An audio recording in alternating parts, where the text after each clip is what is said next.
Tiba-tiba ada cobaan datang di saat dia lengah. Mereka sama-sama tahu kalau mereka masing-masing udah nikah. Kalau beneran cerai, gue nggak tahu lagi hidup gue harus gimana. Bisa-bisa gue jadi bangkai jalanan kali. Gue punya cerita. Peringatan, animasi ini dibuat dengan tujuan sharing pengalaman pribadi sang pengirim cerita. Dimohon untuk menghargai cerita tanpa menyudutkan beberapa pihak. Selamat menonton. Hey brother, kenalin gue Heidi. Gue laki tulen ya, walaupun nama gue kayak cewek begitu. Kali ini gue mau bahas cerita temen gue yang berawal dari keisengan yang berujung penyesalan. Kita pasti kan sering ada konflik sama pasangan dan berusaha lari dari masalah itu. Entah ngelakuin hobi yang seru atau lebih menantang. Tapi ini agak lain sih. Hobi menantangnya selingkuh cuy. Gue nggak lagi cerita sinetron. Ini kisah nyata, kisah teman kerja gue yang terngiang di kepala gue. Kalau inget cerita ini tuh kayak borok belum kering, tapi udah dikasih cuka. Yes, pedih banget cuy. Mungkin para pelaku selingkuh awalnya mikir, kalau nggak ketahuan mah nggak apa-apa. Atau, gue cuma butuh pelarian bentar kok, ntar juga balik. Tapi, pernah nggak sih lu mikir kalau pelarian itu bikin lu kehilangan orang satu-satunya yang selama ini bertahan, meski lu lukai berkali-kali? Gue pernah kerja bareng orang ini yang sampai sekarang namanya masih gue inget. Bukan karena hebatnya, tapi betapa rapuhnya dia saat udah kehilangan segalanya. Namanya Alex. Pria charming dan juga manajer yang bisa banget bikin orang nyaman. Tapi satu kelemahannya adalah dia gampang banget tergoda sama yang baru. Dan entah kenapa, dia sering banget cerita ke gue hal-hal pribadinya, termasuk hal-hal yang bahkan orang dekatnya mungkin gak tahu. Tentang rumah tangganya, tentang masa lalunya, tentang pelarian hobi ekstrimnya yaitu selingkuh. Mungkin karena dia percaya gue atau karena gue terlalu enak diajak ngobrol yang gak ngehakimin ceritanya. Tapi yang jelas, tiap kali dia cerita, semua mengalir tanpa sensor dan tanpa rasa malu, seolah dosa hanya kisah biasa baginya. Alex ini bukan pria biasa. Dari fisiknya dia menarik, tinggi, mancung, kulit sawo matang, dan pembawaannya percaya diri.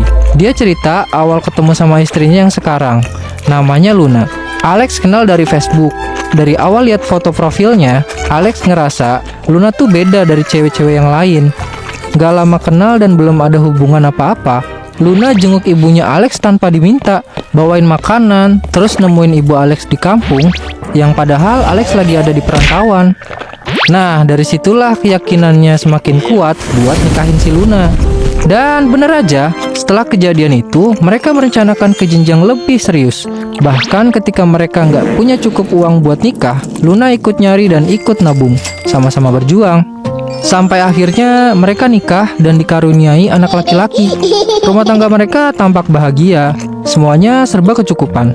Selang 3 tahun usia pernikahannya berjalan tanpa ada konflik apa-apa, tiba-tiba ada cobaan datang di saat dia lengah.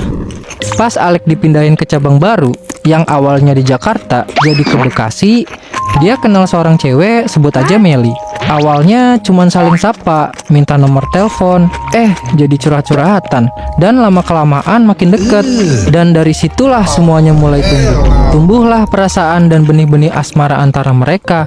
Dan gongnya, mereka sama-sama tahu kalau mereka masing-masing udah nikah. Bukannya mengakhiri dan berjarak, malah tetap nerusin hubungan terlarang itu. Mereka tidur bareng sampai berkali-kali.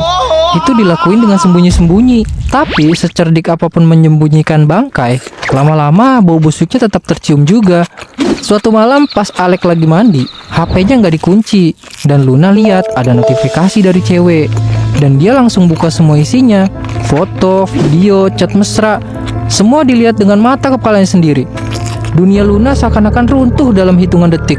Badannya gemetar, hatinya hancur, dan dia langsung pengen cerai.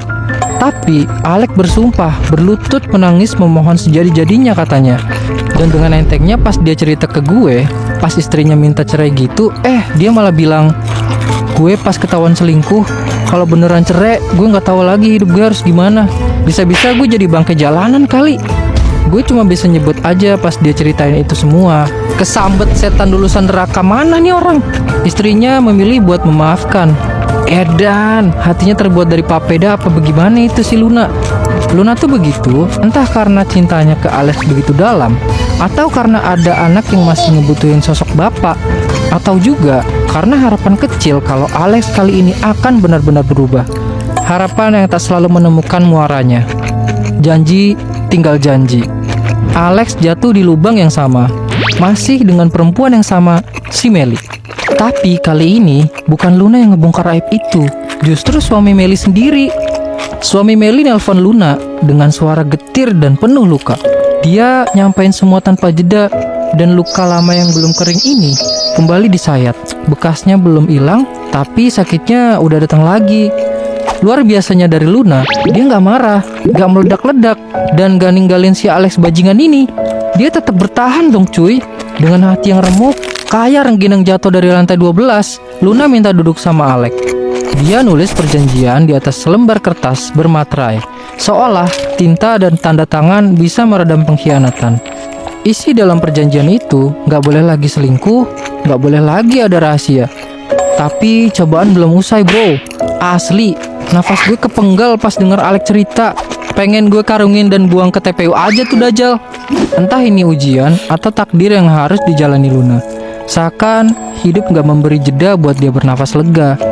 Sampai suatu hari nih, Luna hancur berkeping-keping bukan cuma karena diselingkuhi sama suaminya aja, tapi dia juga divonis mengidap kanker payudara. Dan yang paling memilukan lagi, salah satu bagian dari tubuhnya yang selama ini menjadi simbol kehidupan dan kewanitaannya harus diangkat. Yap, Luna kena kanker serviks juga dan harus angkat rahim. Alex cerita itu sambil nangis sesegukan. Momen itu yang paling berat dalam hidupnya. Saat itu juga, Alex berusaha mencoba jadi pria yang lebih lembut sama Luna, lebih peduli dan lebih manusiawi. Kayak bunga yang baru mekar diterpa kemarau. Sayangnya, hati yang sudah terbiasa selingkuh susah buat sembuh. Kali ini sama karyawan baru yang masih muda berumur 22 tahun, yang punya tubuh menggoda. Mulut manis Alex kembali bekerja. Awalnya ditolak, lama-lama perempuan itu luluh. Hubungan terlarang itu pun kembali terulang, bahkan lebih parah. Oh iya, Alex juga pernah cerita ke gue. Dia juga pernah tidur sama pengasuh anaknya sendiri, perempuan parubaya dan berbadan besar. Alex cuma bilang, muka nomor sekian, yang penting bodinya coy dan goyangannya bro. Di situ gue denger ceritanya antara pengen muntah sama pengen gue iket di tiang listrik tuh anak. Mau marah juga apa gunanya? Nasihatin orang yang udah jatuh cinta sama dosanya sendiri. Buat apa dikasih tahu kalau gak ada kesadaran dari dirinya sendiri dan tamparan dari kenyataan. Tahun 2024 gue resign dan udah gak ketemu lagi sama makhluk Dajjal setengah lele itu. Ya kita emang berteman di tempat kerja aja, bukan sahabat. Di luar kerjaan pun cuma sekedar sapa di WhatsApp aja. Ya berhubung jarak umur gue sama Alex beda 10 tahun, jadi beda tongkrongan. Setelah gue resign, gue gak tahu lagi cerita dia kayak apa. Terus nih, di awal Januari 2025, gue lihat story WA Alex. Kabar yang datang kayak geledek di tengah siang bolong. Luna, istri Alex, meninggal. Gue pun respon WA-nya ngucapin bela sungkawa. Alex pun jadi cerita Luna mengembuskan napas terakhirnya di tengah sesi kemoterapi. Tubuhnya yang kurus mencerminkan jiwa yang letih dan terus bertahan pada pengharapan yang tak berujung datang. Gue datang ke rumah duka. Udara di sana begitu sunyi. Bahkan angin pun seolah enggan bergerak. Di sudut ruang, gue lihat Alex duduk lemas, wajahnya pucat. Tatapannya kosong seperti seorang yang baru sadar ia telah kehilangan segalanya. Tapi semua terlambat untuk berbuat apa-apa. Gue lihat gak ada cahaya di matanya. Anaknya nangis. Tubuh kecilnya menggigil mencari peluk ibu yang tak akan pernah kembali. Lagi-lagi Alex cuma diam, gak ngomong sepatah kata pun. Seolah menunggu waktu memutar arah dan berharap ada kesempatan kedua. Tapi semua itu sudah terlambat. Air mata gue jatuh. Bukan karena si anak Dajjal ini, melainkan karena hati gue hancur ngebayangin seorang wanita sebaik Luna meninggal dunia dengan hati yang penuh luka. Luka yang gak pernah sembuh, luka yang dipendam dalam diam dan ditanggung sendiri sampai akhir.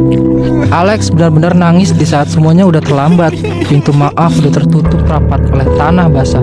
Dan yang tersisa kini cuma penyesalan, kayak hantu yang menghantui tiap langkahnya karena dia baru mencintai sepenuh hati saat cinta itu tak lagi bisa mendengar. Anjay. Kalau lu bertanya-tanya, atau bahkan lagi ngasih kesempatan sama orang yang tukang selingkuh. Dengerin kata gue, kalau orang yang pernah selingkuh gak akan bisa untuk gak selingkuh lagi. Mungkin ada, tapi kayak lo nyari jarum di tumpukan jerami anjir. Asli, susah banget, cowok. Kalaupun berubah, seringnya bukan karena sadar, tapi karena kehilangan. Bagi gue, selingkuh itu bukan karena kesempatannya, tapi pilihan. Dan mereka yang memilih buat mengkhianati sebenarnya sedang kalah sama nafsunya sendiri. Selingkuh itu candu. Sekali nyicip, pasti ketagihan. Bukan karena cinta yang kurang, tapi karena hati yang penuh celah dan iman yang rapuh saat digoda. Kayak Alex, dia baru benar-benar nyesel saat Tuhan ngambil satu-satunya wanita yang mencintainya tanpa syarat, yang selalu memaafkan meski sering berkali-kali disakiti. Kadang cinta sejati nggak datang dalam wujud besar dan gemerlap, tapi cinta tumbuh di dalam diam, di hati yang sabar, di dalam doa yang dilangitkan. Jadi, untuk lu cewek atau cowok yang masih di dunia yang fana ini, pesan gue jangan pernah main hati, karena pengkhianatan datang lebih dulu daripada penyesalan yang gak bisa ditebus dengan apapun. Jadi sebelum bertindak, mikir dulu. Kalau kejadiannya dibalik, lu ikhlas gak disakitin gitu? Dari kisah ini, banyak pelajaran berharga yang bisa dipetik. Jangan coba-coba diterapkan kalau lu gak mau kebakaran saat lu bermain api. Sekian dari cerita gue, sampai jumpa di video GPC selanjutnya ya. See you!